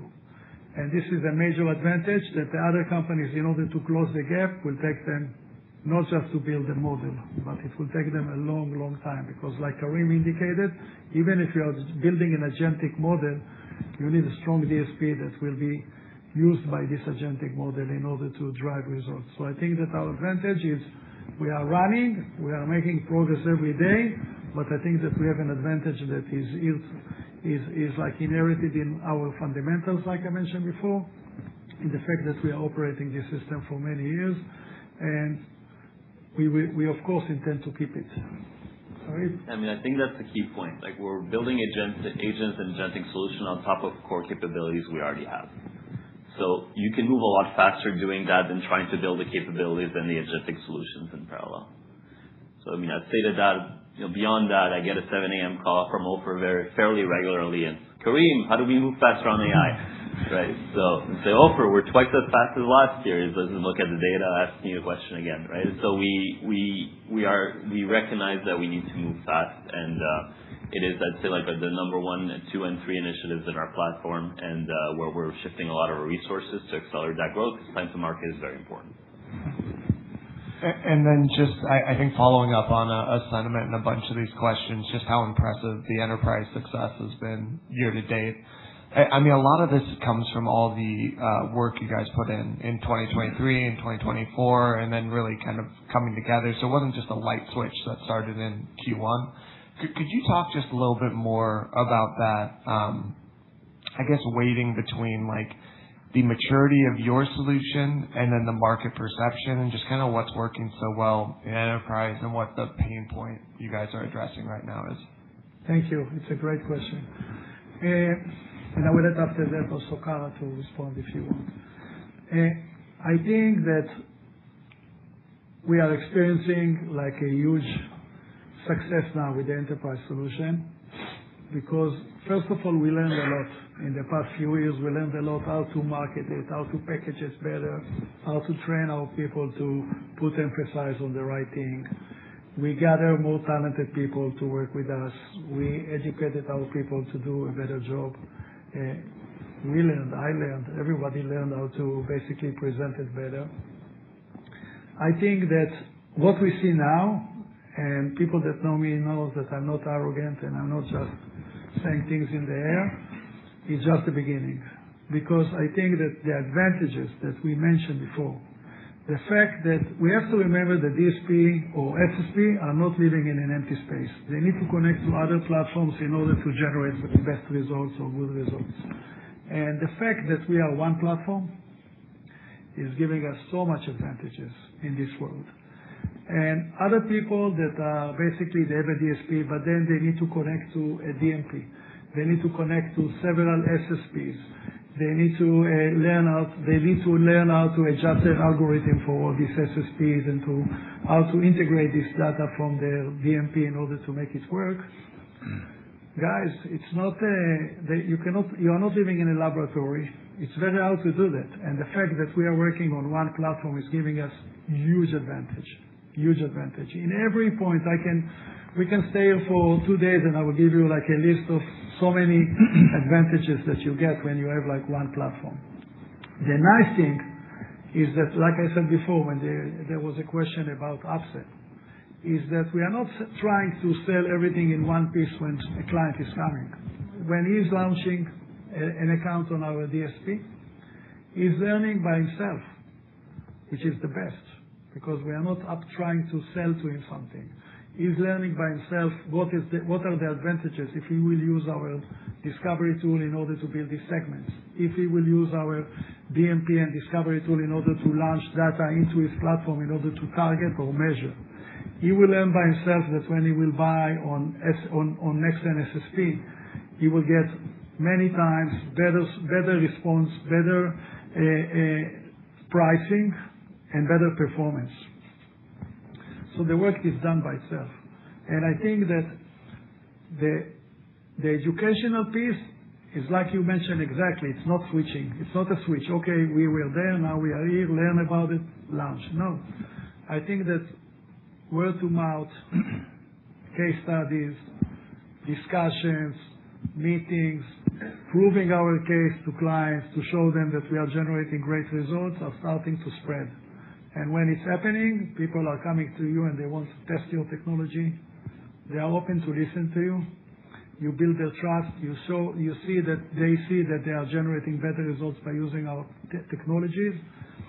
And it's amazing to see. I will not name some clients, but they were like skeptical when we said to them, test this platform. See what it will do for you. So, we have something similar. Okay, we'll test it. Now they fall in love. They want more. They want to integrate more systems. They want to touch more of our platforms in order to generate the results that they are looking for. And I think that this is a huge advantage that we got. So I look at the DSP as an entry point, which is super important. And I think that, as I mentioned before, it's just the beginning. When people are starting to realize what advantages Nexxen can provide to clients, to brands, to agencies, they love it, they adopt it. And just to say that, I was in Needham conference, and Laura here made sure that I would sit near Andy Malik. And across the table, there was a guy that I will not mention his name, but he was talking to another guy, and he said, we just adopted Nexxen DSP. He didn't know who I am, and I didn't know who he is.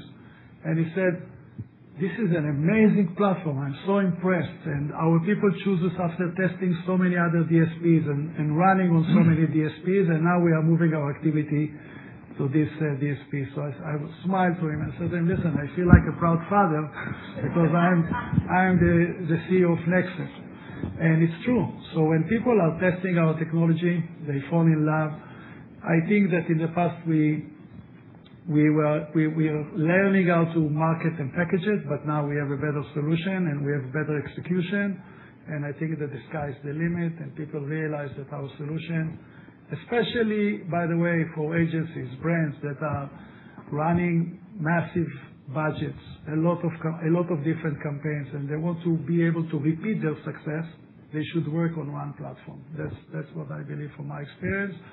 And I think that this year I will celebrate 30 years in this industry, which is like 300 years in banking. Right? So, yeah. Kara, you want to say something? No, everything. The only thing I'll add is, I mentioned this previously, but outside of all the effort our teams have put in, and now seeing the results, which you saw from Toyota, and you saw the 35% average increase we see on our platform compared to others. NexAI is really accelerating adoption, because our biggest challenge has been, it takes time for agencies to adopt a new technology. And a lot of these DSPs I mentioned have been successful because they've gotten into the agencies, trained the traders, and then grown adoption that way. And with NexAI and how ahead of our competitive set we've been around those capabilities, agencies now have a much lower cost to entry to test us. Then they see the performance, and then we scale and grow. So they may start with us working on a few advertisers, and then that can scale and multiply significantly. Matt, you escort us for many years. RBC, by the way, were one of our partners, including Needham, to take us dual listed in NASDAQ in 2021. And I think that we have relationships since then, and you are following, and also Laura, of course, following us. I think that we made a huge jump in the last 2-3 years because it takes time. It takes time to connect different platforms. It takes time to connect different teams. It takes time to build a new language, to build a new set of tools that people will realize and understand. But I think that we reached the point that now we are, if we were like before that walking, now we are running. And I think that the teams are doing an amazing job, and we added some very talented people that is helping us to translate what we built into the market and introduce it in a smart manner to the clients and to the partners, and it's working very well. And the great thing is that even we are enjoying doing that. In the process, we are smiling and we like it, and we work very well together, which I feel that is super important when you are investing so much effort in what you're doing. So you need also to like it and to be passionate about it. And I think that our teams are exactly like that. So that's what I feel. Anyone else? Yeah. I told you don't learn from SAS, you remember?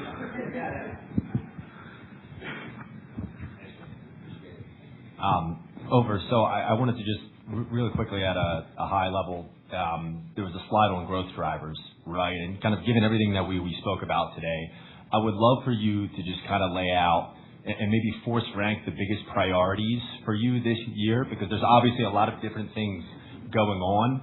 And then if we were to come back here a year from today, what would be the biggest, the key takeaway? If we were to come back a year from now and kind of how you think about the strategic direction of the company, for example. Tyler, you know what is nice? The layout. There are a lot of companies that, building strategies, but changing them almost every year or every 2 years. We don't. If you look at our strategy from 2019, it's the same. And we changed it a bit. We adjusted it because we felt that the market, of course, is changing. So we put always a lot of emphasis to be close to the clients with our DSP. So, but when we felt in 2021 that our DSP is not enterprise enough, we looked for a solution that we can buy, and we chose Amobi, and we are very glad about our acquisition. I think that it's a very powerful DSP. And when he worked in a silo, it was difficult for him to shine, but when he's connected to everything that we are doing, it's like amazing. Now, as I said before, Tyler, there is not one thing that we are putting everything on that.